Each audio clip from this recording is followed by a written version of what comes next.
ரோஹிணி பார்த்துட்டிங்களா, நான் வித்யாக்கிட்டேருந்து காசை ஏமாற்றி ஆட்டையை போட்டு வந்து சிட்டிக்கிட்ட கொடுக்குறாங்க. சிட்டியும் காசை வாங்கிட்டு சரி போ காசு கொடுத்துட்டு நான் அவனை பார்த்துக்கிறேன் அப்படின்ற மாதிரி சொல்லி அனுப்பிச்சி விட்டுறாங்க.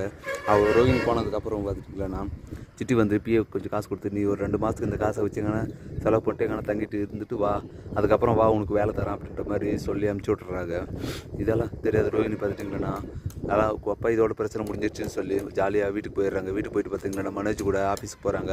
போகிறவழில் பார்த்திங்கன்னா சந்தோஷ் சார் கால் பண்ணுறாங்க. கால் பண்ணி இந்த மாதிரி ஒரு விளம்பர படம் எடுக்கணும், அதுக்கு வந்து உங்கள் குடும்பத்தில் இருக்கிற எல்லாருமே நடிக்க வைக்கணும், அதுக்கு நான் வந்து காசு கொடுக்குறேன், ஒரு ஆளுக்கு வந்து 25,000 ரூபான்னு சொல்லி 2 லட்ச ரூபா நான் உனக்கு அக்கௌண்ட்டுக்கு அனுப்புகிறேன் அப்படின்ற மாதிரி சொல்கிறாங்க.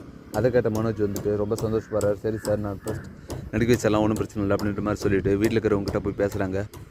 பார்த்தீங்களாண்ணா இந்த மாதிரி வந்து ஷோரூம் வந்து டெவலப் பண்ணுறதுக்கு ஒரு விளம்பர ஆடு எடுக்கணும், அதுக்கோசம் உங்கள் எல்லாருமே வந்து நடிக்க சொல்கிற சந்தோஷ் சார், ஃப்ரீயாக ஒன்றும் பண்ணி கொடுக்க தேவையில்ல, நம்ம ஷோரூமோட வளர்ச்சிக்காக தானே பண்ணுங்க அப்படின்ற மாதிரி சொல்கிறாங்க. அதுக்கு முத்து இருந்துட்டு உன் ஷோரூம் வளர்ச்சிக்கோசம் நாங்கள் ஏன்டா வேலையெல்லாம் விட்டு வரணும், எங்களுக்கு என்ன சம்பளமாக கொடுக்குற அப்படின்ற மாதிரி கேட்குறாங்க. அதுக்கு சந்தோஷம் செஞ்சுக்கிட்டு ஏன் அண்ணனுக்கோசம் இதெல்லாம் பண்ண மாட்டேன், நம்ம குடும்பத்துக்காக தானே உழைக்கிறேன், நானும் ஷோரூம் டெவலப் பண்ணால் நம்ம குடும்பத்துக்கு தான் நல்லது அப்படின்ற மாதிரி சொல்கிறாங்க. அதுக்கு வித்யா இருந்துட்டு இவ்வளோ கேட்குறான்ல எல்லாரும் நடிச்சு கொடுக்கலாம் அப்படின்ற மாதிரி வித்யா சொல்கிறாங்க.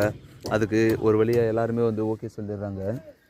இவங்க பார்த்துட்டிங்களான்னா நடிக்கவும் செய்கிறாங்க. அப்படி நடிச்சிட்டு இருக்கும்போது பார்த்திங்களான்னா டேரக்டர் வந்து ஒழுங்காக நடிக்காதனால எல்லாரையும் வந்து திட்டுறாங்க. அதுக்கு முத்து வந்துட்டு ரொம்ப டென்ஷன் ஆகிட்டு, என்ன இப்படி திட்டுறீங்க, நாங்கள் ஏதோ சும்மா ஓசியில் நடிச்சு கொடுக்க வந்தால் நீ இப்படியெல்லாம் திட்டினா நாங்கள் நடிக்கவே மாட்டோம், கிளம்பிடுவோன்ற மாதிரி சொல்கிறாங்க. அதுக்கு டேரக்டர் வந்துட்டு யார் உங்களை ஓசியில் நடிக்க சொன்னால், அதான் ஆளுக்கு 25,000 ரூபான்னு பேமெண்ட் பேசிட்டு தான் நடிக்க வந்தீங்க, இப்போ என்ன ஓசியில் நடிக்கிறேன்னு சொல்லி ஏமாத்துறீங்களா, ஒழுங்காக நடிச்சு கொடுங்க அப்படின்ற மாதிரி திட்டுறாங்க. எதுக்கேட்ட முத்து ரொம்ப ஷாக் ஆகிறாங்க. என்னது காசா, எங்ககிட்ட யாருமே காசை பற்றி சொல்லவே இல்லையே, நாங்கள் ஏதோ சும்மா எங்கள் அண்ணனுக்கோசம் ஹெல்ப் பண்ணலான்னு வந்தோம் அப்படின்ற மாதிரி சொல்கிறாங்க. டேரக்டர் வந்துட்டு அப்படியெல்லாம் ஒன்றும் இல்லை, ஆளுக்கு 25,000ன்னு சந்தோஷ் சார் கொடுத்துக்கிறாரு அப்படின்ற மாதிரி சொல்கிறாங்க. இதை கேட்ட முத்து வந்துட்டு ரொம்ப டென்ஷன் ஆயிரு. ரோஹிணி வந்து சமாளிச்சிடுறாங்க.